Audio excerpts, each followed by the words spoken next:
Então sejam todos bem-vindos, nós vamos dar início ao estudo. Apocalipse, capítulo 6. E havendo o cordeiro aberto um dos selos, olhei e ouvi um dos quatro animais, que dizia como em voz de trovão, vem e vê. E olhei, e eis um cavalo branco, e o que estava sentado sobre ele tinha um arco, e foi-lhe dada uma coroa, e saiu vitorioso e para vencer. E havendo aberto o segundo selo, ouvi o segundo animal dizendo, vem e vê. E saiu outro cavalo, vermelho, e ao que estava sentado sobre ele, foi dado que tirasse a paz da terra, e que se matassem uns aos outros, e foi-lhe dada uma grande espada. E havendo aberto o terceiro selo, ouvi dizer o terceiro animal, vem e vê. E olhei, e eis um cavalo preto, e o que sobre ele estava sentado tinha uma balança em sua mão. E ouvi uma voz no meio dos quatro animais que dizia: uma medida de trigo por um dinheiro, e 3 medidas de cevada por um dinheiro, e não danifiques o azeite e o vinho. E havendo aberto o quarto selo, ouvi a voz do quarto animal, que dizia: vem e vê. Eu olhei, e eis um cavalo amarelo, e que estava sentado sobre ele tinha por nome Morte, e o inferno seguia, e foi-lhes dado poder para matar a quarta parte da terra, com espada e com fome, e com peste, e com as feras da terra. Então nós lemos aqui praticamente metade do capítulo até a abertura do quarto selo. Certo? Correto, irmão Flávio? Muito bem, muito bem. Pai seja convosco. Então, a leitura aí do capítulo 6 de Apocalipse até a abertura do quarto selo. Nós sabemos que, desde o início dos estudos que propusemos a fazer sobre o livro de Apocalipse, que o livro de Apocalipse, as chaves de interpretação dele são as chaves de interpretação utilizando a própria Bíblia e a chave historicista, ou seja, o livro de Apocalipse ele tem o seu cumprimento ao longo da história, desde o início da Igreja Apostólica e até o final do milênio, do reino milenar de Cristo. E a grande luta que houve entre a Igreja e o dragão, representado pelo Império Romano. Dragão, o diabo, ele vai assumir o controle desses impérios, que são descritos como animais, porque animais representam impérios, e o próprio diabo ele vai assumir o controle desses grandes homens, Césares, desses comandantes e reis dos impérios, do império especificamente romano. A abertura dos selos, na verdade, são juízos que são descritos que ocorrem contra o Império Romano na sua fase, principalmente pagã, na sua fase dos Césares, porque foram eles que perseguiram cruelmente a Igreja de Nosso Senhor Jesus, infligindo mortes, suplícios, perseguições cruéis contra os nossos irmãos. Em consequência disso, vai cair juízo sobre eles, e esses juízos são descritos em forma de um livro selado que vai sendo rompido os selos, e cada selo representa uma fase, uma época do Império Romano pagão. O primeiro selo, como nós lemos aqui em Apocalipse 6, ele fala, e havendo o cordeiro, o próprio Senhor Jesus, que é digno de abrir os selos, ele vai abrir o primeiro selo, e vai se ouvir uma voz dos quatro animais, ou seja, daqueles anjos, daquelas criaturas, que dizia em voz de trovão, vem e vê, uma contemplação de um acontecimento histórico dentro do império em questão. E olhei, e eis aqui um cavalo branco, e o que estava sentado sobre ele tinha um arco. e foi-lhe dado uma coroa e saiu vitorioso e para vencer. A cor do cavalo, nós vamos perceber que representa o estado, a situação predominante dentro do império. O cavalo representa um animal forte, um animal que tem força e que representa, então, o império. A cor dele representa a situação do império. O branco representa paz, representa estabilidade.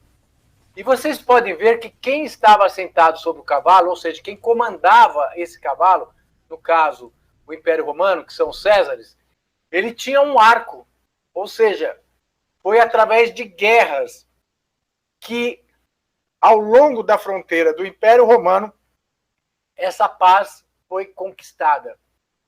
Através de vitórias sobre os bárbaros, nós vamos ver isso.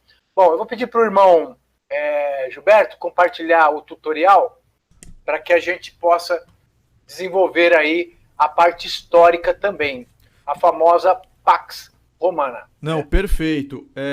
E uma coisa que vocês vão ter bem sedimentada hoje é a visão historicista do livro de Apocalipse. Vocês vão perceber que o livro de Apocalipse, ele acompanha toda a história da humanidade.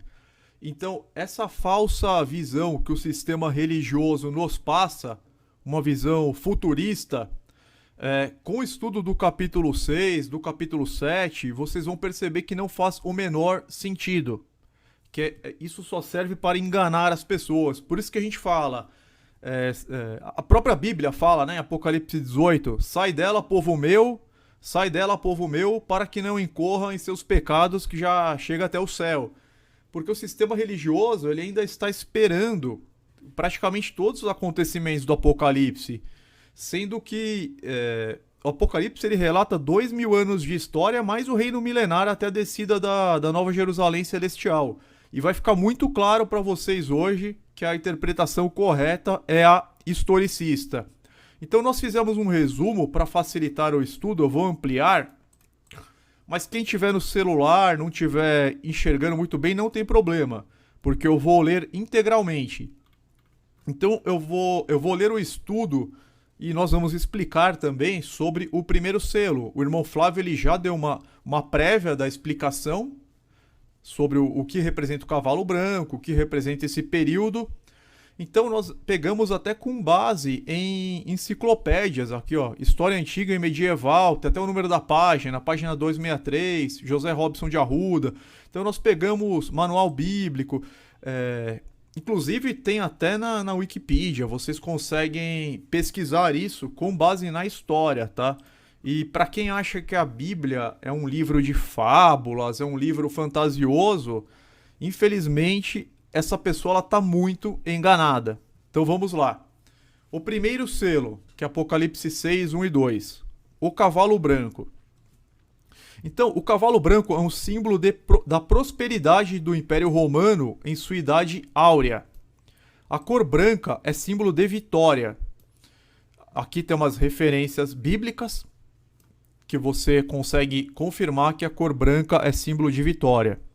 Roma assumiu o domínio universal em 168 a.C., mas o seu período conhecido como Idade de Ouro teve início já no final do primeiro século. O historiador Eduardo Gibbon chama aos reinados dos 5 imperadores Nerva, Trajano, Adriano, Antonino Pio e Marco Aurélio, de 96 a.C. a 180 d.C., o período mais feliz e mais próspero de toda a história da raça humana. Então seria a Pax Romana, é isso, irmão Flávio? Esse período? Sim, a Pax Romana ela foi conquistada por guerra. Foram guerras e mais guerras ao longo de toda a extensão do Império Romano. Vamos pôr aqui um mapa do Império Romano. Compartilha exatamente, aí ele dá uma ampliada ali na tela do mapa do Império Romano. A gente vê a grande extensão do Império Romano que foi alcançado, que pega 117 anos antes de Anno Domini, né? Não estou entendendo muito esse mapa aí, não. É que ele não está com muita definição, mas ele está falando assim, que esse mapa ele seria a extensão máxima, né, do Império Romano durante o reinado de Trajano, que foi um dos imperadores que nós mencionamos aqui, vocês podem ver, né? Trajano, ele está mencionado aqui no nosso estudo, vou até colocar em negrito para ficar mais fácil de ver. Então, esse mapa ele representa a máxima extensão que esse imperador Nerva Trajano atingiu em 117 depois de Cristo, que foi nesse período da Pax Romana. Então, vocês podem confirmar que isso aqui é a própria história, entendeu? Nós estamos falando da história da humanidade. Foram praticamente 120 anos ou mais, 180 anos de Pax Romana. Foi conquistada através de guerra, toda a extensão da Europa, parte da Grécia, norte da África, Oriente Médio, tudo isso compunha o Império Romano dos Césares. Então, por isso que a gente vê esse cavaleiro assentado com um arco, né? Um arco de guerra. Ele conseguiu conquistar essa paz através das guerras. Tem muitas pessoas que confundem esse cavaleiro branco aí sendo Jesus, por causa da descrição de Apocalipse 19, que aparece Jesus sentado sobre um cavalo branco para guerrear contra as nações, né? E ele se chama o Verbo. Só que esse cavalo aqui, ele tem um guerreiro com um arco de guerra e ele conquistou a paz através da guerra. Já lá em Apocalipse 19, está falando do início do reino milenar. No caso, Jesus, ele vai trazer paz sobre as nações da terra, por isso que ele está sentado sobre um cavalo branco. Só que o instrumento de guerra dele é uma aguda espada de 2 fios que sai da sua boca. E ele há de reger as próprias nações com vara de ferro. E aqui o contexto é diferente. É um arco de guerra, o cavaleiro que está sobre o cavalo branco conquistou essa situação através da guerra, a famosa Pax Romana. Por isso que fala. Um pouquinho esse trecho aí. Por isso que fala. Sobre ele tinha um arco e foi-lhe dada uma coroa e saiu vitorioso e para vencer. Então, a gente está falando aqui do auge, da idade áurea do Império Romano. Então, dando seguimento aqui, outras informações acerca deste tempo relatam os fatos na seguinte ordem. O século dos Antoninos marcou o apogeu do Império Romano. Neste período, o Império atingiu a sua maior extensão territorial, como nós acabamos de ver aqui na Wikipedia, conheceu grande prosperidade econômica, paz interna, a paz é interna, porque eles conquistaram com guerras os territórios, obviamente, e foi administrado de maneira eficiente. Aqui tem a remissão da enciclopédia que nós consultamos. O versículo 2 que nós acabamos de ler, e olhei, e eis um cavalo branco, e que estava sentado sobre ele tinha um arco, e foi-lhe dado uma coroa, e saiu vitorioso e para vencer. Então nessa época o Império Romano ele estava com tudo. O arco é uma arma para lutar com uma flecha, mas o cavaleiro do cavalo branco estava com um arco sem flecha. Isso indica que a flecha já foi atirada contra o inimigo para destruí-lo, e a vitória foi obtida para o estabelecimento da paz. Paz interna, né? Esta situação se harmoniza de modo perfeito ao que se passou em Roma. Não é dito que este cavaleiro recebe uma flecha para lutar, e mesmo assim ele saiu vencendo e para vencer. Quando João escreveu o Apocalipse, o Império Romano entrava em sua idade áurea, quando seu poder chegou ao ponto máximo, e a paz universal imperava dentro das suas fronteiras. Aqui nós temos essa referência no Manual Bíblico, página 628. Mas a exemplo de Babilônia, Roma haveria de cair, não somente por sua soberba e opulência, mas também por seu ódio e inimizade contra Deus. Na abertura dos demais selos, veremos como Deus começou a exercer o seu juízo sobre o Império Romano, a fim de destruir com este reino pecador. Então, assim, eles pareciam indestrutíveis. Pareciam que eles estavam conquistando todo o mundo e que eles iriam durar para sempre. Mas era um império pagão, um império que estava afrontando a Deus. Então, certamente, como ocorreu com Babilônia, eles haveriam de cair. Que a gente começa a entrar nos demais selos, correto, irmão Flávio? Então, Deus vai exercer um juízo. A gente vê ao longo da história, Deus exerceu o juízo sobre nações da terra, quando a sua medida de iniquidade, o seu cálice transbordava. Nós vemos lá nos primeiros 5 livros da Bíblia, o Pentateuco, como que Deus expulsou e destruiu aquelas poderosas nações, os amorreus, os jebuseus, os perizeus, os ferezeus, que eram nações pagãs, ímpias, e Deus esperava atingir aquela medida da iniquidade para vir juízo sobre aquelas nações. O Império Romano, ele foi o império mais duradouro, de maior extensão e de maior tempo de estabilidade que teve na história de todos os impérios, de toda a humanidade. Mas esse império, ele vai fazer uma perseguição cruel contra os servos de Deus, vai afrontar a Deus.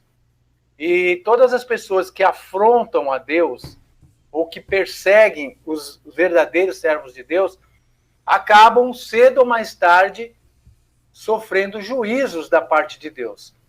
E é o que vai acontecer, então, contra o Império Romano. A abertura dos selos vai demonstrar isso.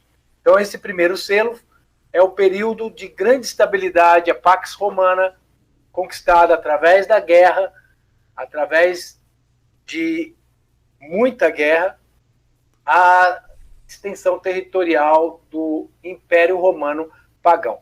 Agora Perfeito. nós vamos para a segunda abertura, a abertura do segundo selo. Vamos para o segundo selo, para não atrasar muito a live, né? Já são quase 9h30, então a gente vai falar mais brevemente do segundo selo, porque tem bastante coisa aqui.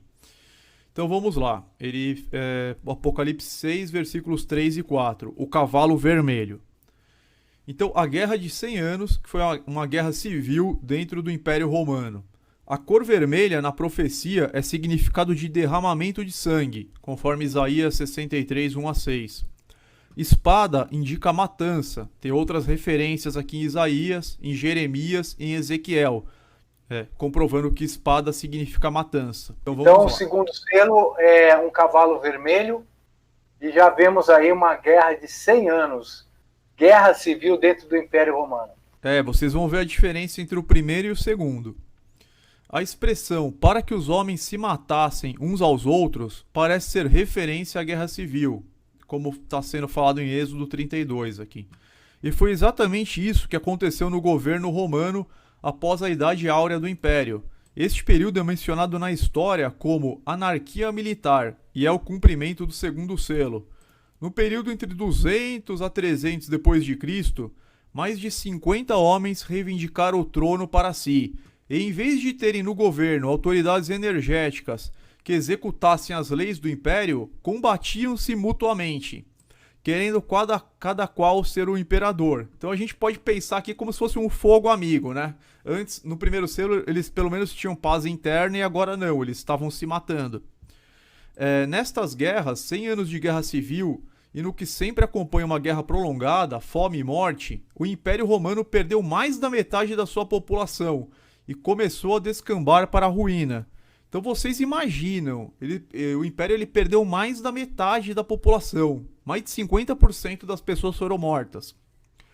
Segue-se longo período de desordens. Os imperadores de então somente se mantinham no poder à custa das armas. O assassinato tornou-se rotina. Cada exército pretendia fazer imperador seu comandante. 25 imperadores se sucederam no período de 94 anos, no século III. Isso nós temos a referência na História Geral de Julierme, página 133. Fatos ocorridos nesse período nos mostram a exatidão da profecia. Depois dos Antoninos, Roma entrou em decadência. A guarda pretoriana e a soldadesca das legiões faziam e desfaziam imperadores. Dentre os numerosos soberanos desta época, alguns raros se distinguiram por vitórias militares. O mais notável foi Severo Alexandre, que tinha boas qualidades e animou as letras, a indústria e a agricultura. A anarquia militar aumentou depois da morte de Severo Alexandre, assassinado com seus 2 predecessores. Cada exército tinha seu candidato a imperador e as violências e assassinatos eram frequentes. Aqui também temos, num livro de história geral, a referência. Antes de Severo Alexandre, notou-se o cruel e desequilibrado Carácala, que apesar destas péssimas qualidades, construiu famosas termas e deu cidadania a todos os homens livres. Pelo edito de 212, medida importante que acabou de unificar este vasto império. Carácala fez perecer milhares de pessoas e matou nos braços de sua mãe o próprio irmão. Acabou assassinado quando tinha apenas 24 anos. A Carácala sucedeu Heliogábalo, louco e devasso, autor de crimes horríveis e que também acabou assassinado pelos soldados. Aqui a referência histórica. Em seguimento à Idade de Ouro, representada no cavalo branco, vemos um período de guerras civis, cujos efeitos abalaram o império e reduziram consideravelmente seu potencial. É a cavalgada do segundo cavaleiro. É isso que acontece com quem não tem Deus, né? Eles mesmos começam a se matar, a se voltar um contra os outros. E isso é totalmente histórico também. Nós temos aqui na Wikipedia, para quem quiser se aprofundar mais, sobre as guerras civis romanas. Estou compartilhando a tela para vocês verem. Então ele relata aqui, ó, todo o período das guerras civis. É uma lista grande até. Depois vocês podem dar uma olhada. Durou mais ou menos 100 anos. E fala dos imperadores e tal. Então só para ilustrar aqui, né? A gente não vai ler para não ficar tão extenso. Então, Gilberto, a gente vê aqui uma correspondência das chaves historicistas do Apocalipse dentro de um grande império que não poderia ficar isento de profecias referente à história do Império Romano, que teve, pelo menos só dentro do cristianismo, após a Igreja Apostólica, 400 anos de história, 500 anos ainda era o Império Romano, desde o período apostólico. A morte de Jesus, no ano 30 da Era Comum, da Era Cristã, foi dentro do Império Romano, dentro desse período da Pax Romana. E nós vamos ver o Império Romano pagão, ele subsistindo até 476 da Era Comum, da Era Cristã, com a queda de Roma. Então são quase 500 anos de história. Se você tem uma interpretação futurista do Apocalipse, esses 500 anos de história estão totalmente ignorados, não estão relatados na profecia. Por isso que a gente vê que a futurista é uma interpretação ela não tem assim uma coerência, né? Não tem como defender. Os pastores, é muito complicado isso. Os pastores do sistema religioso, eles não se aprofundam, entendeu? E na hora da pregação mesmo, eles não se aprofundam. Eles falam, não, o anticristo tá pra vir e ficar apavorando as pessoas. É uma escatologia muito pobre, muito errada. E infelizmente você vê algumas pessoas defendendo isso, né? É um negócio até triste de se ver. A pessoa ela não lê a Bíblia, não estuda e acaba defendendo o que o pastor falou como se fosse o próprio Criador falando, que é um absurdo. Então, essa visão futurista, ela tá totalmente furada. Você tem que ignorar a história do mundo inteira, praticamente. Vai acontecer tudo agora. Não tem sentido. São ignorados 2000 anos de história da luta da igreja. Mas sabe por que isso acontece, Gilberto? Que é o seguinte, as igrejas evangélicas, elas vêm do protestantismo. O protestantismo é um movimento oriundo da Igreja Romana Católica, por volta do século XVI, século XV e XVI. Então nós temos aí 1500 anos de história que o protestantismo não viveu, não fez parte. O protestantismo é um fenômeno de uma divisão que ocorreu dentro da Igreja Romana.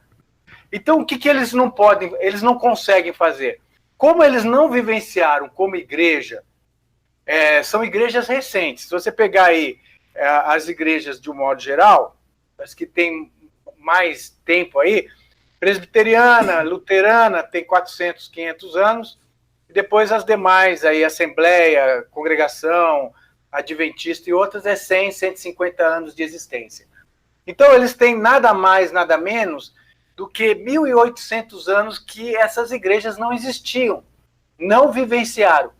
Aí o que eles fazem? Eles fazem uma interpretação particular do Apocalipse para dentro da instituição religiosa. O livro de Apocalipse foi escrito para a nossa instituição, se refere à nossa instituição. Como essa instituição não viveu todo o período da história, eles ignoram 1.500, 2.000 anos de história e joga tudo para eles agora. Joga entendeu? tudo agora. Para ter uma exclusividade. E no capítulo 1 de Apocalipse ele fala, as coisas que brevemente devem acontecer. E no versículo 19, escreve as coisas que tem visto, e as que são, e as que depois destas hão de acontecer. Então tem aqui, passado, presente e futuro. Mas tem uma linha do tempo aí, desde os dias apostólicos. Isso, as que são, as que tem visto na época dos apóstolos, as que são no presente e as que depois dessas hão de acontecer. É uma visão completa dos 2.000 anos da morte de Cristo até agora, final dos tempos. Então a visão historicista está muito bem encaixada nesse próprio aviso do livro de Apocalipse, capítulo 1, verso 19. Perfeito. Então vamos dar seguimento aqui. Podemos passar para o terceiro selo, irmão Flávio? Acho que ficou bem claro, né, o que aconteceu na abertura do segundo selo. As guerras civis, eles se mataram, metade da população acabou morrendo de Roma. Então foi um... Cavalo vermelho. Guerras. Isso, foi um período de derramamento de sangue no Império Romano. Só que isso é só o começo, né? O terceiro selo vem mais problemas, certo, irmão Flávio? Posso fazer Pode avançar, irmão. Pode avançar aí agora na abertura do terceiro selo. Então vamos lá. Então vocês já viram o derramamento de sangue. Agora vamos para o terceiro selo, que é Apocalipse 6, versículos 5 e 6, que é o cavalo preto. O que representa o cavalo preto?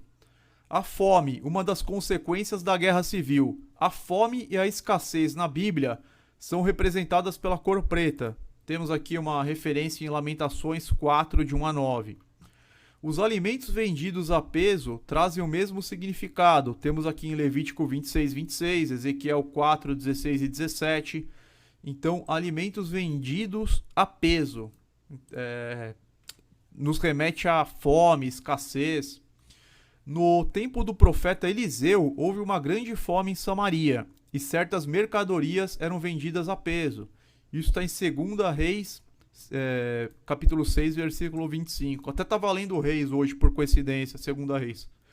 O comentário de rodapé sobre Apocalipse 6,6, da versão revisada da Almeida, diz: um quenis, medida de cerca de 1 litro por 1 denário, que valia um dia de trabalho, indicava a grande escassez do artigo. Então as coisas estavam muito caras, mesmo as coisas básicas estavam muito caras.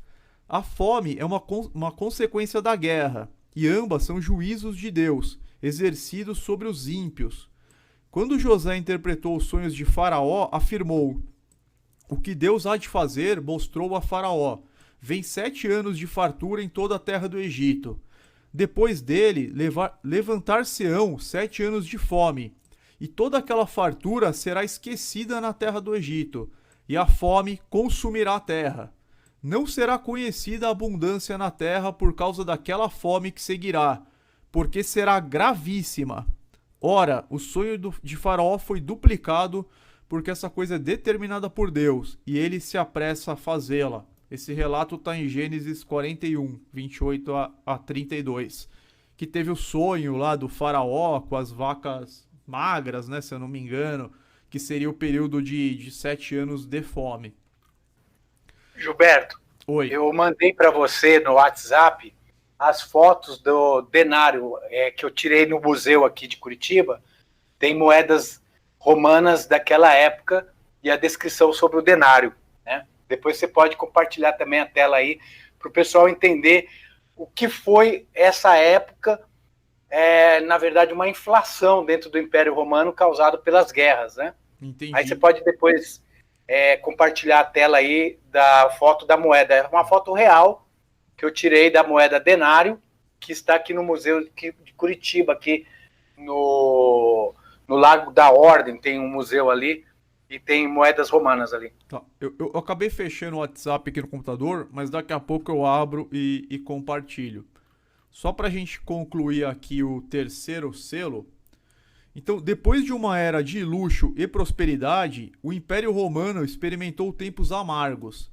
No interior do próprio Império havia muitos problemas, com cidadãos descontentes devido às altas taxas de impostos cobradas, e mesmo os funcionários do governo já não eram mais tão eficientes e honestos. Uma enorme população de escravos significava sempre ameaça constante de rebelião. O comércio e a agricultura também declinavam. Aqui, Enciclopédia do Estudante, Editora Abril, volume 4, página 1228. Não conseguindo dinheiro com a cobrança de impostos, o Estado passou a emiti-lo. Isso já é uma coisa antiga, hein? Os Estados Unidos faz isso até hoje. Estão com uma dívida de 20 trilhões de dólares, mas não param de imprimir dinheiro sem lastro. Mas vamos lá. Agora havia dinheiro, mas não havia produtos suficientes para comprar. Quem tinha produtos aumentava os preços, pois não faltavam compradores. E com isso subiam os preços de todos os produtos, muito mais do que o aumento dos salários. Olha como é antiga essa questão da inflação. Era a inflação, um fenômeno bem antigo como se vê. Com a inflação, o dinheiro valia cada vez menos e as pessoas compravam pouco. Isso está relatado aqui no livro História Antiga e Medieval, página 284, José J. de Arruda. A expressão não danifique o azeite e vinho podem ser assim compreendidas. Essa é uma passagem, né? É um versículo que nós temos aqui, do terceiro selo. Cadê? Salmo 104, né? Ah, tá. Tem no Salmo 104. Perfeito. Deixa eu voltar aqui. Isso. O azeite e o vinho são para o prazer do homem, conforme Salmo 104:15. Em épocas de guerra, eles se tornam preciosos e não devem ser danificados. Parece indicar o nível de vida em que o luxo é abundante, ao passo que os gêneros de primeira necessidade se vendem a preços de fome, talvez significando que os grandes tinham fartura, enquanto o comum do povo vivia em penúria. Manual Bíblico, página 628. Então, assim, exatamente. A população ela estava vivendo em total penúria, né? A massa, assim, o povo, né? O que a gente chama de povão mesmo. Você percebe, Gilberto, irmão Gilberto, e os demais que estão nos acompanhando, vocês percebem que essa inflação, essa carestia, abre lá o WhatsApp para a gente compartilhar o denário. Essa inflação é uma consequência que vai vir em cima da abertura. Você vê que cada cavaleiro, ele é um flagelo, é um juízo que vai acarretar consequências. Por exemplo, o primeiro foi o cavalo de sangue, né? Que foram as guerras civis. 100 anos de guerras civis, começou a haver uma carestia. Aí o segundo cavalo, que a gente vê do Apocalipse, né? Que é o cavalo vermelho. Agora, o terceiro cavalo, nós vamos ver aqui a fome, né? Representado por um cavalo preto, porque o preto representa fome, segundo Lamentações 4:9. E o trabalhador romano, ele precisava trabalhar um dia inteiro, que era o denário, essa moedinha aí que o Gilberto vai compartilhar. Eu tirei essa foto real da moeda que está ali no Museu de Curitiba, aqui no Lago da Ordem, né? Essa moeda era fruto de um dia inteiro de trabalho para comprar o quê? 1 litro só de cevada, 1 litro só de alimento. Bem pouco mesmo. Isso representa, então, a famosa inflação. O Império Romano, após gastos excessivos, guerras, distúrbios. Consegue compartilhar, Gilberto? Sim, tá aparecendo já. Coloquei outra Já agora. está aparecendo? Tá. Exatamente, ó. Essa é a moeda, as moedas romanas, né? Aves sólidos, e tem a outra que te compartilhei para você, que é o denário, né? O número Sim, 6. eu tava mostrando essa aqui, irmão Flávio. Entendi. Tem até um comentário. Vê nessa moeda o busto do imperador Júlia Doma, mulher do Septímio Severo, imperador romano de origem africana. No reverso também está representado a deusa Juno, que guardava os casamentos. Juno representa a fidelidade, a castidade e as mulheres casadas. Então você vê que já existia adoração pagã à deusa Juno, e essa moedinha aí era o fruto de um dia de trabalho. Para comprar quanto só? Comprar segundo o equivalente, quer ver? Diz aqui no terceiro selo, equivalente na Bíblia.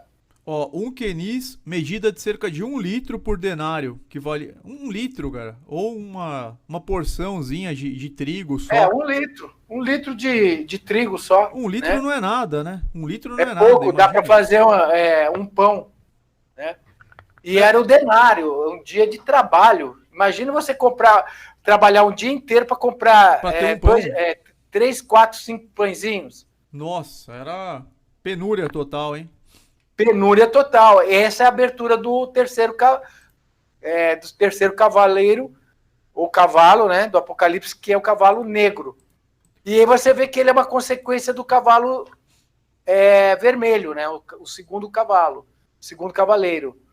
Você vê que as guerras causaram... Então é isso, é uma época que a pessoa ela trabalhava um dia inteiro para poder ter direito a 2, 3 pães, para não morrer de fome apenas. As necessidades básicas, assim, ficava bem complicado de suprir o básico. Exatamente. Então, vamos agora para o quarto cavaleiro, né? Vamos para o quarto cavaleiro, quarto selo aqui, Apocalipse 6, versículos 7 e 8, que é o cavalo amarelo. O que será que representa? Então, o cavalo amarelo, a morte. A morte é consequência imediata dos 4 juízos de Deus: a fome, os animais selvagens, a espada e a peste, conforme Ezequiel 14, 12 a 23. Tais como Ezequiel, esses juízos de Deus aparecem no quarto selo, trazendo a morte sobre a 4ª parte da terra. No segundo selo, vemos a guerra ou espada. Na abertura do terceiro, a fome, que foi o que nós acabamos de ver. E o quarto, por sua vez, os menciona juntos ao lado da peste e das feras. Olha que juízo pesado. As guerras civis do Império Romano foram seguidas de um aumento enorme de animais ferozes. Os mortos pelas feras da terra referem-se aos mortos pela mão disciplinadora de Deus. Então tem aqui algumas passagens de Êxodo, Levítico, Números, 2 Reis, Jeremias, também que a gente pode citar. Enviarei vespas adiante de ti, que lancem fora os hebreus, os cananeus e os heteus de diante de ti. São pragas, né, de Deus aqui no Egito. Envia animais selvagens contra vós, os quais vos desfilharão, acabarão com o vosso gado e vos reduzirão a tão poucos que os vossos caminhos se tornarão desertos. Aqui também mais uma praga enviada por Deus. Uma outra lá para o povo que estava no deserto, que estava junto com Moisés, que o povo estava se rebelando. Então o Senhor enviou contra o povo serpentes venenosas, que os picavam e morreu muita gente de Israel. Nesse momento, foi o próprio Deus que enviou essas serpentes para picar os rebeldes e matá-los mesmo. Foi o episódio depois que eles acabaram fazendo aquela serpente de bronze. Podemos então concluir que o objetivo do quarto selo é finalizar o que fez o segundo e o terceiro selo. A cavalgada destes resulta na cavalgada do quarto cavaleiro. Então, um período horroroso também aqui, irmão Flávio, é a morte. Pois é, você percebe, ô Gilberto, que o aumento de mortes, muitos desses corpos insepultos que ficavam das guerras, das mortes, acabavam servindo de alimento para as bestas feras. E elas se multiplicaram na extensão do Império Romano, as bestas feras.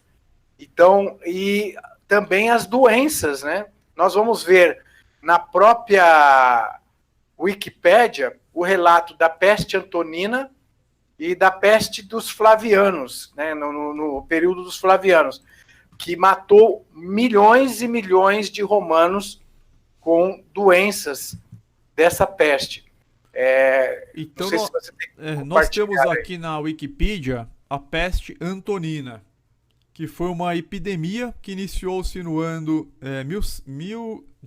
no ano 165, atingindo Roma em 166. Perdurou até o ano 180, afetando todo o mundo romano e além. Então foi uma peste horrorosa, que afetou todo o Império Romano. Aqui, ó, peste antonina. Isso também é história, tá, pessoal? Que é o que a gente está falando. A única interpretação possível do livro de Apocalipse é a historicista. Por isso que a gente e não só foi a peste antonina, não, viu? Teve mais pestes no Império Romano. Teve uma peste por volta do quarto século, quarto e quinto século, que matou mais romanos, quase um quarto de toda a população romana foi morta com essas doenças. Tudo em consequências do quê? Das guerras, dos cadáveres insepultos, do aumento da fome, né? A fome trouxe uma diminuição da imunidade, né? Uma pessoa sem se alimentar, a imunidade dela fica baixa, né? Aqui tem até uma representação. Então as doenças se propagam facilmente. Tem até uma representação do anjo da morte atuando em Roma. Olha que coisa, que cena horrível. As pessoas caídas no chão, ó. Cavalo amarelo. Cavalo amarelo, aqui ó, uma pessoa caída no chão morta, umas bem doentes aqui, à beira da morte, e umas outras aqui empilhadas até, ó. Umas pessoas empilhadas, mortas aqui. Ou o cavalo. O cavalo... Uma figura lacônica, né? Lacônica do Império Romano, né? Então é mais ou menos essa visão, e aqui o anjo da morte, trazendo essa maldição, esse juízo de Deus. Cavalo amarelo. Exato. Morte com doenças, peste, animais. Então vocês percebem aí, né, que os juízos de Deus sobre o Império Romano. Agora o quinto selo vai mostrar por que vieram também esses juízos sobre o Império Romano.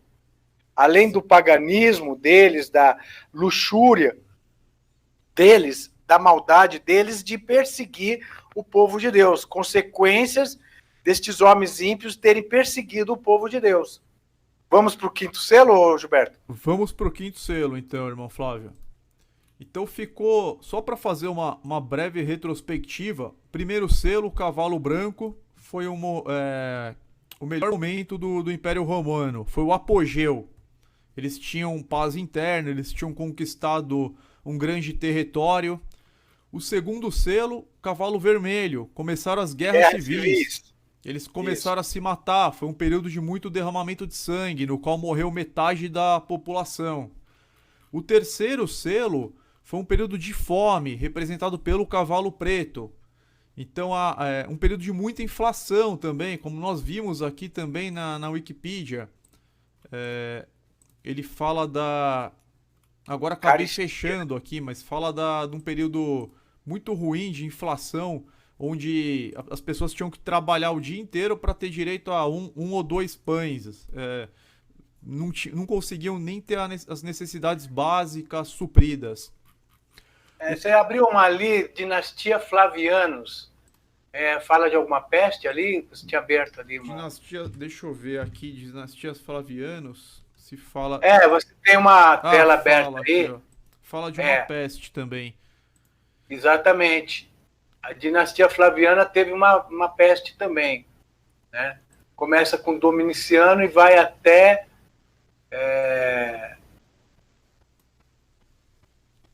É isso? Aqui em Tito, pegou o período de Domiciano também. Então foi o Império passou a ser governado por Domiciano. Ainda é no período da Pax Romana, né? Sim. Mas a maior peste foi essa peste antonina, e teve uma outra peste que matou também muitos romanos no terceiro e quarto século, se eu não me engano. Sim. Tá? A peste antonina é relatada aqui, nós lemos para vocês, né? Que a epidemia que iniciou-se no ano de... Na verdade, no ano de 166 e perdurou até 180, afetando todo o mundo romano e além. 5 milhões de pessoas. Quanto? Total de 5 milhões de pessoas do Império teriam morrido. 5 milhões de mortes, é muita coisa. Olha aqui, ó, de acordo com o historiador romano Dião Cássio, no auge, a praga matava mais de 2.000 pessoas por dia na cidade de Roma, com uma taxa de mortalidade de 25% entre os adoecidos. Vocês conseguem imaginar isso? 2.000 uma pessoa em cada 4, né? Não, 2.000 pessoas morrendo por dia. Não tinha nem como fazer com tantos corpos, hein, irmão Flávio?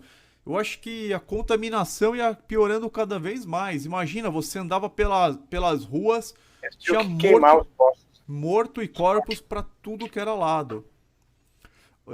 Aquilo que você falou, ó, estudos modernos estimam o total de mortos em mais de 5 milhões de pessoas, com algumas cidades perdendo até 1/3 de suas populações. Em particular, o exército romano foi bem enfraquecido pela peste, com milhares de soldados adoecendo e morrendo, especialmente no leste. Olha que coisa. Então foi uma coisa gravíssima que devastou mais de 5 milhões de pessoas. Taxa de mortalidade altíssima. 1 em cada 4 que adoecia morria. Uma doença fatal mesmo. A Márcia Moura perguntou aqui se essas profecias vão ficar se repetindo agora também no futuro. Ter tipo um repeteco. Não, Márcia, o livro de Apocalipse ele foi escrito as coisas que estavam acontecendo no tempo de João, as coisas que iriam acontecer. As que eram, as que foram e as que iriam acontecer.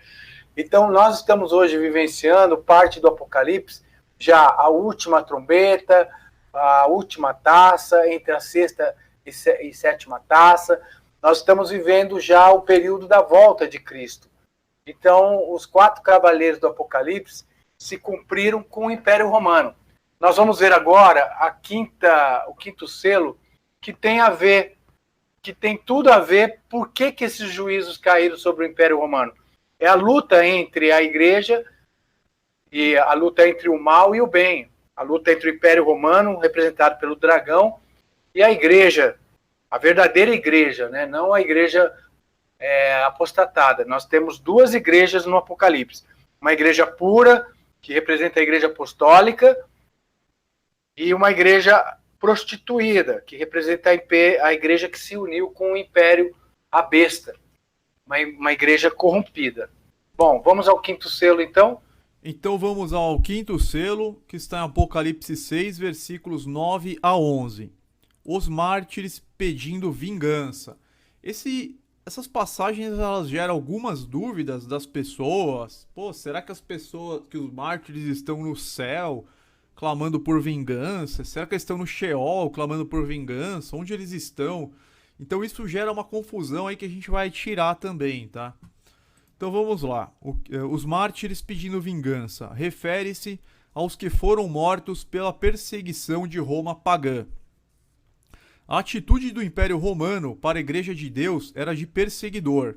A pregação do Evangelho do Reino consistia numa ameaça à hegemonia de Roma, pois apresentava um libertador, salvador e rei, nosso Senhor Jesus Cristo, ver João 19, 12 a 15.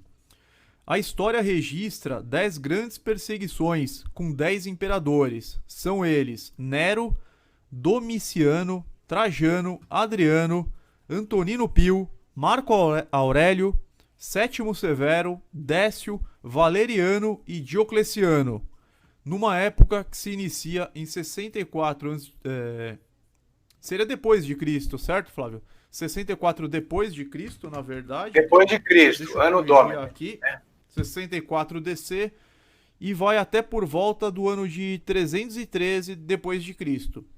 Um período de perseguição sobre Diocleciano é conhecido na história como Era dos Mártires. Foi o pior de todos, né? Ele foi pior que Nero, pior que todos, o Diocleciano. Foram 10 anos de perseguição cruel, de 303 ano Domini até 313. São aqueles 10 dias que Jesus avisou a igreja de Esmirna, né? O período de Esmirna, tereis uma tribulação de 10 dias. E sereis mortos, levados ao cativeiro, né? Isso. A igreja de Esmirna. Então teve essa grande perseguição dos mártires, prosseguindo aqui. Convém deixar bem elucidado que estes mártires são da época do Império Romano Pagão, identificado no livro de Apocalipse como a besta que subiu do mar. Então, para quem tinha dúvida, o Império Romano Pagão é a besta que subiu do mar. O versículo 10 diz: e clamavam com grande voz, dizendo: até quando, ó verdadeiro e santo soberano, não julgas e vingas o nosso sangue dos que habitam sobre a terra?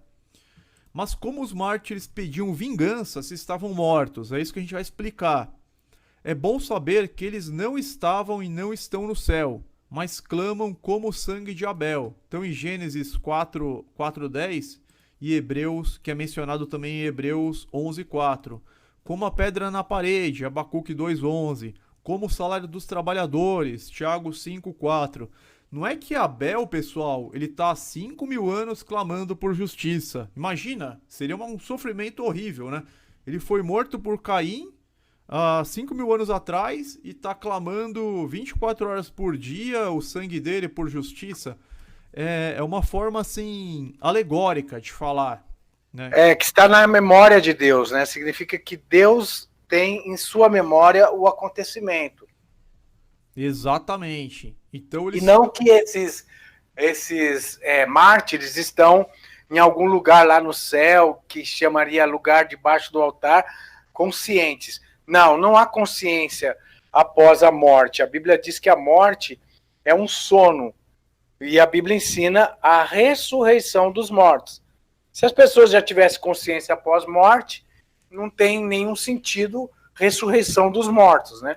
Tipo quando Jesus ele ressuscitou Lázaro depois de 4 dias que ele já estava morto.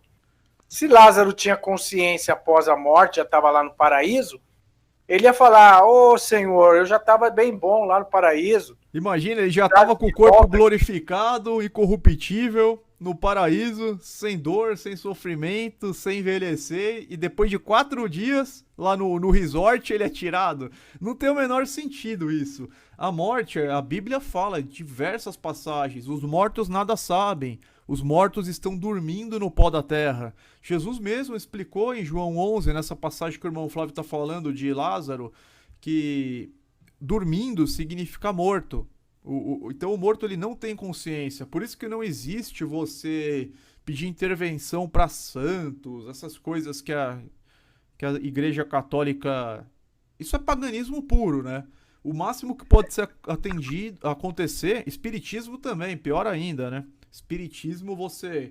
a intercessão dos mortos, né? Mas os mortos não sabem coisa alguma. Lá em Isaías, capítulo de número 8, versículo de número 21, se eu não me engano, diz assim: consultarão aos mortos acerca dos vivos? Exato.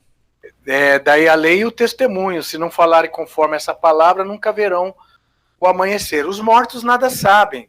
Lá no livro de Eclesiastes, capítulo 12, e Eclesiastes, capítulo de número 9, diz que os mortos nada sabem. Inclusive, ô Gilberto, nós vamos estudar no livro de Apocalipse as 2 testemunhas, lá, Apocalipse 11, quando chegar lá, Enoque e Elias e Moisés não estão no céu, eles não estão com o corpo já glorificado, eles já estão ainda mortos, né?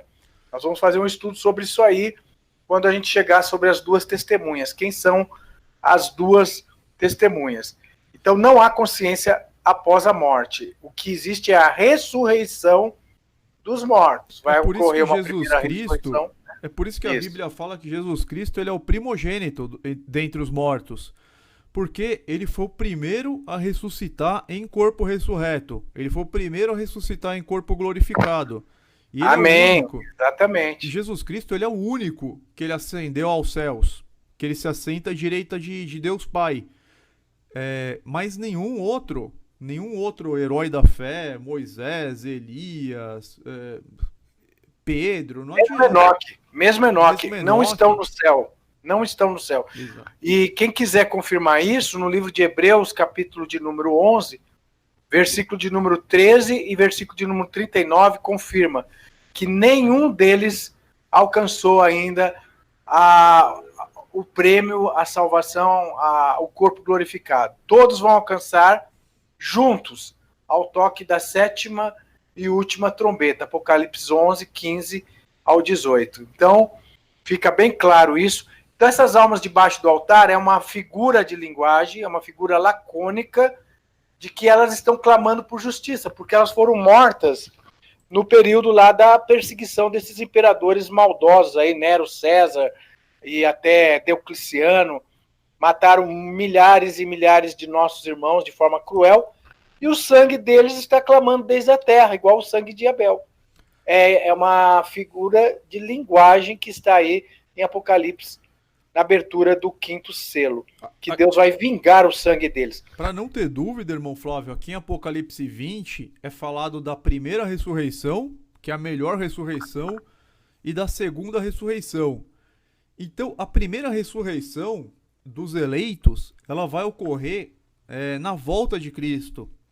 Alguns eleitos vivos serão transformados, como Paulo fala em 1 Coríntios, e outros, aí sim, vão ressuscitar no corpo glorificado. Então aqui, ó, Apocalipse 24, e vi tronos, e assentaram-se sobre eles, e foi-lhes dado o poder de julgar, e vi almas daqueles que foram degolados pelo testemunho de Jesus. Aqui está falando dos mártires também.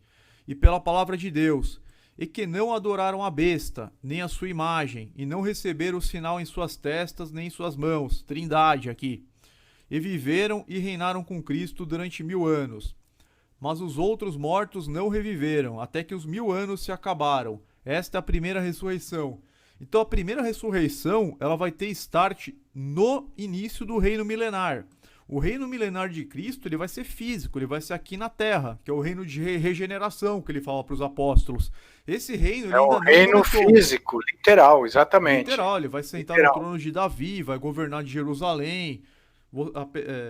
As pessoas querendo ou não, vai acontecer isso, entendeu? Ele vai retornar no Monte Megido, ele vai interromper a Terceira Guerra Mundial, que é a Batalha do Monte Megido, conhecida também como Armagedon, e ele vai reinar fisicamente aqui, junto com os eleitos. Os eleitos serão sacerdotes.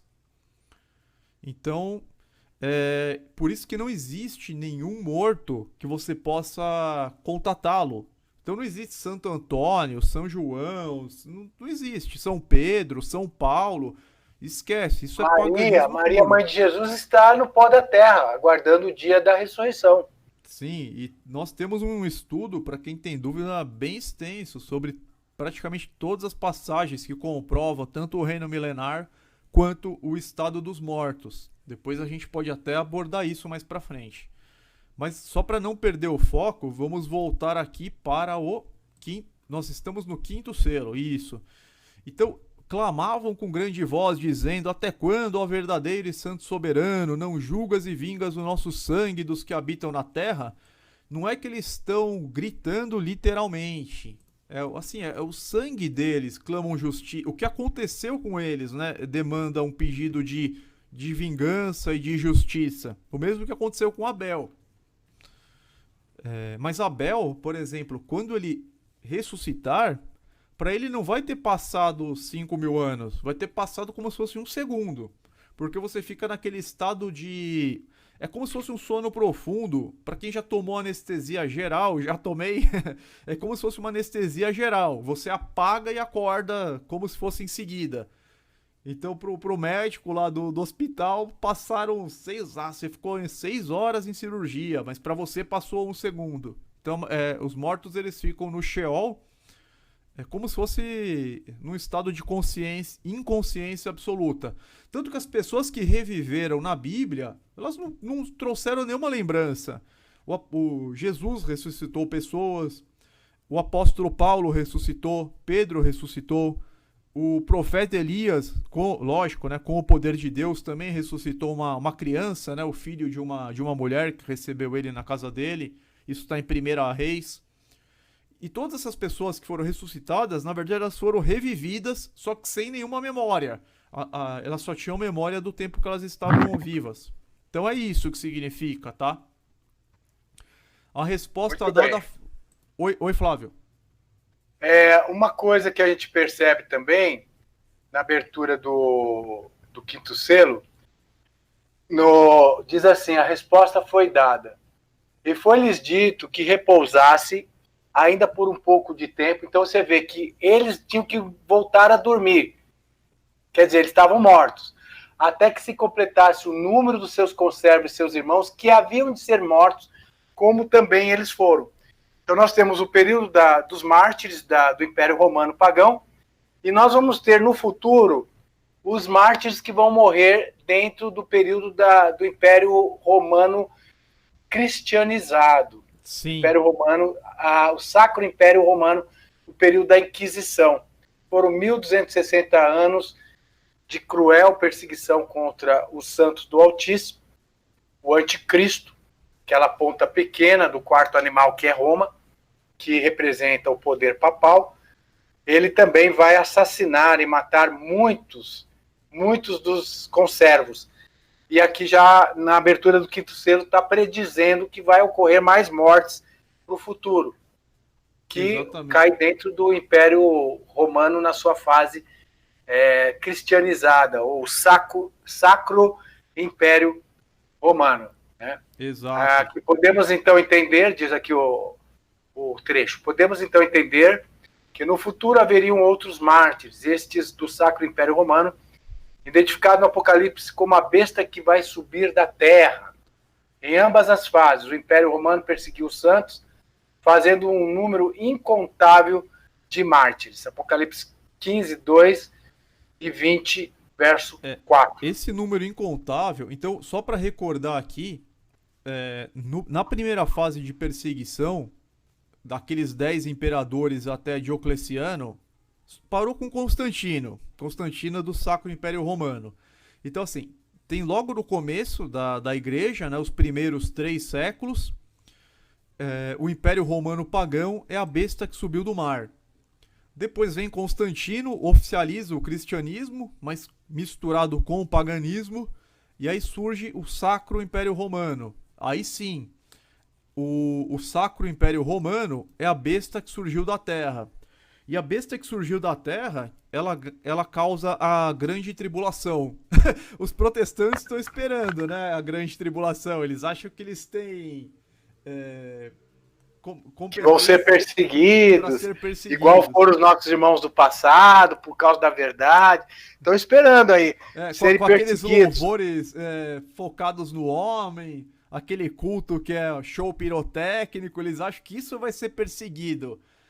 Pedindo dízimo, passando uma maquininha no cartão, no crédito e no débito. Só vivendo de viagem, praia, eles assistindo as novelinhas da Globo. Acha que vai ser perseguido, né? Acha que vão ser perseguidos. É uma piada de mau gosto, mas é uma piada. Acreditando num sistema heliocêntrico, né, de engano jesuíta. Acham que vão ser perseguidos. Deixa eu só fazer um parênteses aqui, um comentário interessante aqui do Domingos Vargas. Ele falou assim: eu sei da verdade, estou estudando as escrituras e a terra plana há anos, mas agora que exalto o Criador, ensino a terra plana, minha vida virou um inferno espiritual, um turbilhão de sentimentos. Isso é previsível, tá? bem-aventurados aqueles que forem injuriados em razão do meu nome, bem-aventurados os que forem perseguidos. Então, assim, o verdadeiro cristão, ele vai passar por momentos complicados. Eu mesmo tô passando, o Flávio sabe, entendeu? O verdadeiro cristão, ele não vai ser bem aceito pela família, pelos amigos, ele não vai ser compreendido também. Então, por isso que Jesus pregou no Sermão da Montanha, né? Que a gente passaria por aflições, por injúria, por vários problemas. Porém, o caminho, para você entrar numa porta estreita, você precisa percorrer um caminho estreito.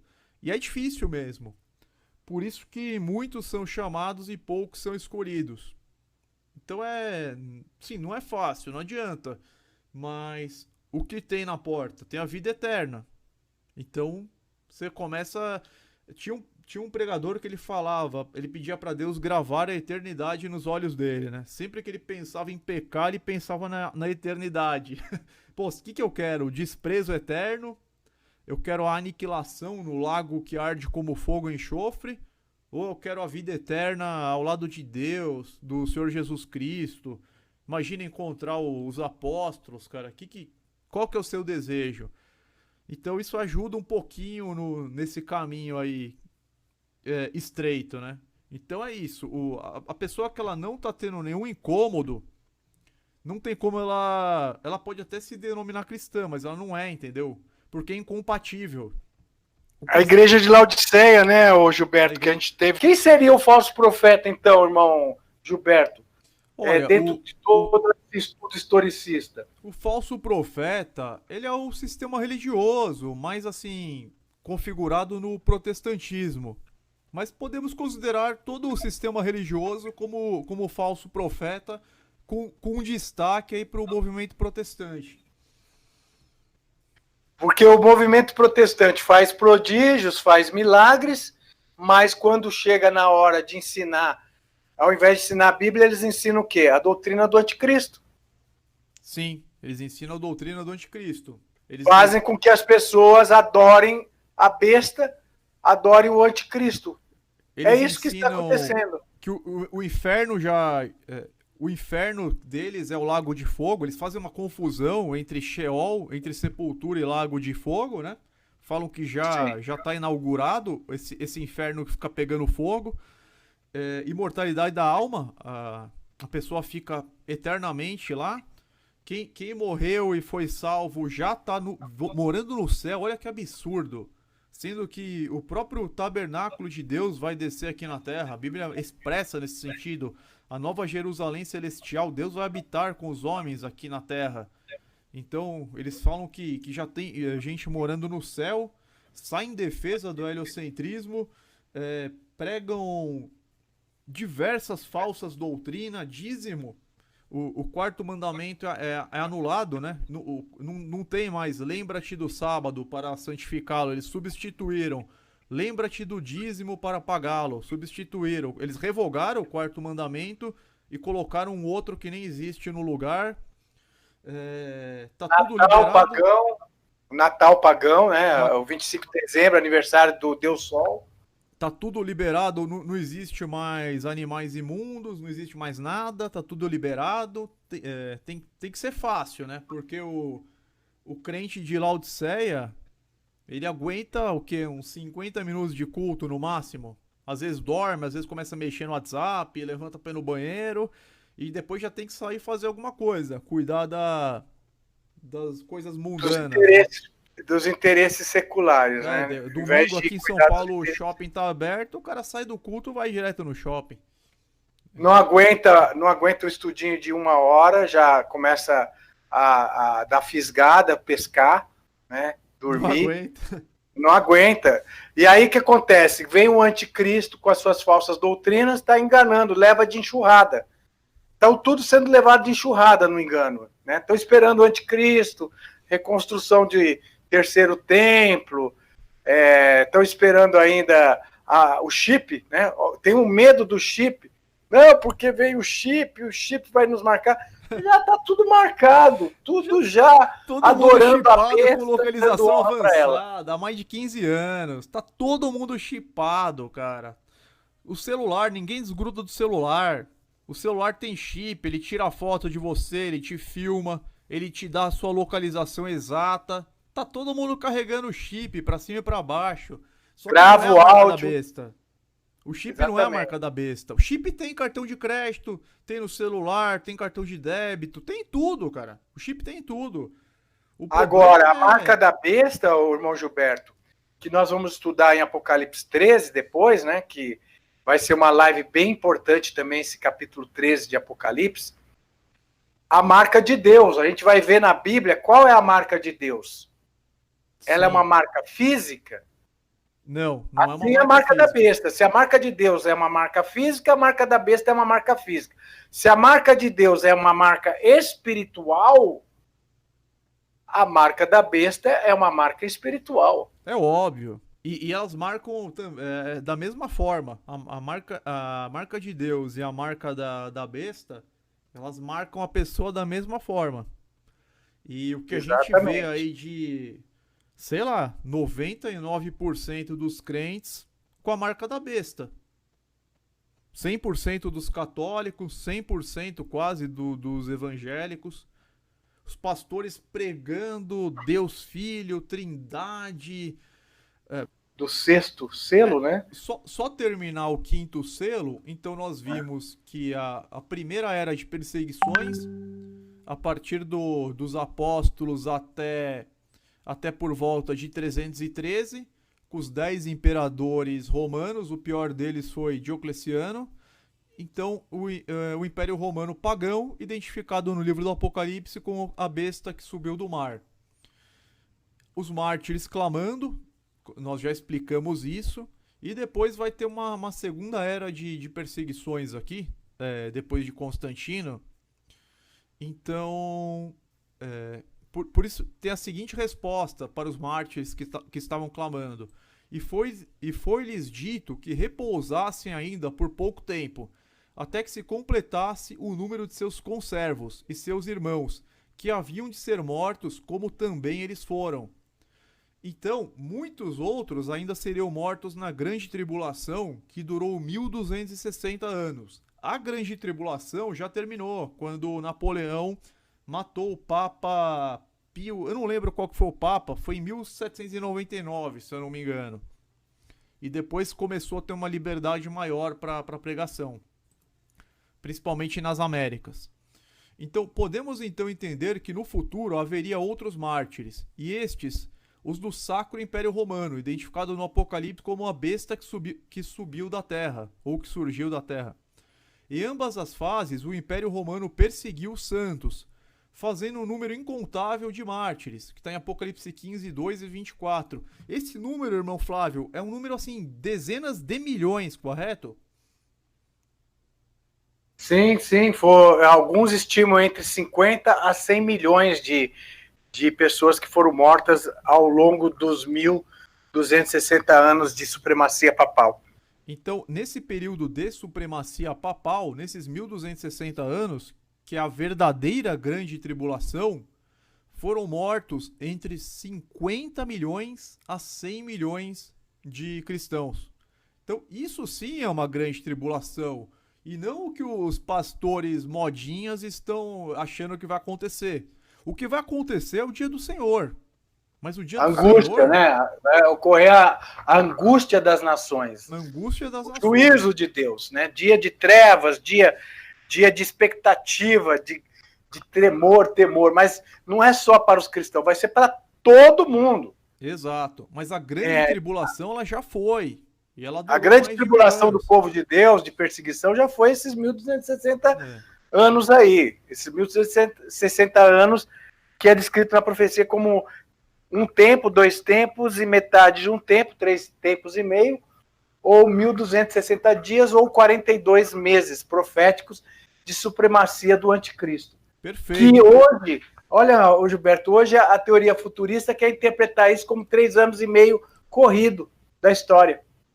Aí eles falam que o anticristo vai fazer 7 anos de concerto, 3 anos e meio ele quebra o concerto, aí mais 3 anos e meio de tribulação, que é a teoria maçônica jesuíta, que se espalhou no meio dos evangélicos. Não foi um padre jesuíta que inventou isso, irmão Flávio? Um padre jesuíta que inventou essa teoria dos 3 anos e meio? O nome dele é Javier, né? Francisco Javier, 1640 e pouco, um padre jesuíta, com o objetivo de tirar de cima do Papa, que é o verdadeiro anticristo, o foco, os holofotes. Ele inventou a teoria futurista de um futuro anticristo, antimessias, que surgiria em Israel por 7 anos. Ele descolou lá a última semana de Daniel, das 70 semanas, e depois, mais para frente, no século XIX, no final do século XIX, alguns pastores maçons, David Derby e, se eu não me engano, o outro é Scofield, Cyrus Scofield, eles dogmatizaram a teoria futurista do jesuíta Francisco Riviera, criando a teoria futurista ou dispensacionalista, que até hoje é defendida pelas principais religiões aqui no Brasil e evangélicas do mundo. Teoria futurista. 7 anos do anticristo. Na época da Reforma Protestante, era tão óbvio, mas tão óbvio, que o papado era o anticristo, que assim, todo mundo sabia. Toda a literatura, tudo apontava. Porque o que acontece? Os pais do protestantismo, todos eles disseram que o Papa é inequivocadamente o anticristo. Todos, porque o papado, ele cumpre todas as profecias bíblicas do anticristo e ele tem todos os selos, ele tem todos os títulos de blasfêmia. Então o papado, além de cumprir todas as profecias com perfeição, ele tem todos os títulos. Então, assim, é completamente inequívoco que o papado é o anticristo.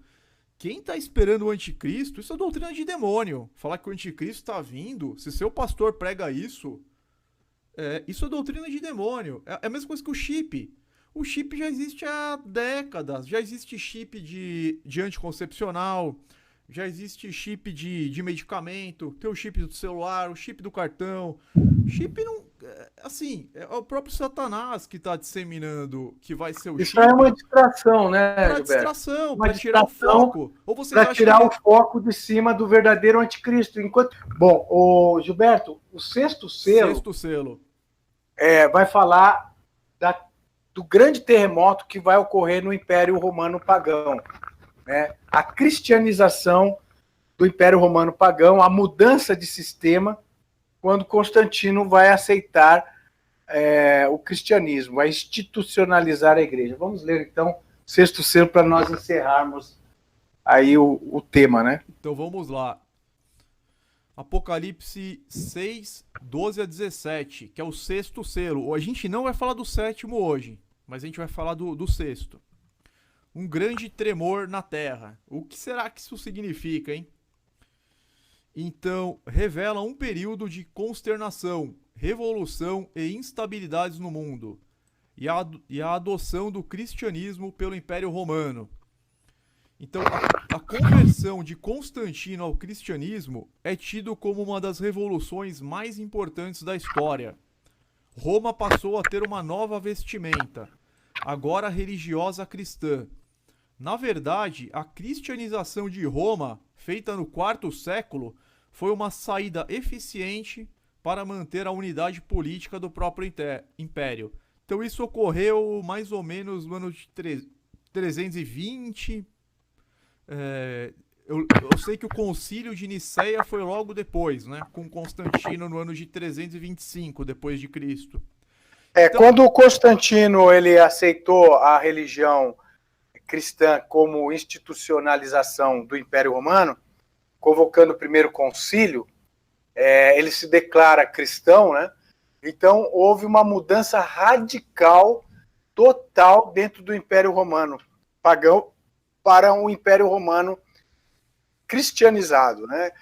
Entre aspas, né? Cristianizado entre aspas. Houve um grande terremoto. Vamos lá.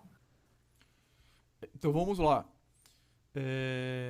Alguns pensam que esse selo seja uma referência ao terremoto de Lisboa, ocorrido em 1º de novembro de 1755, ligado ao dia escuro de 1833.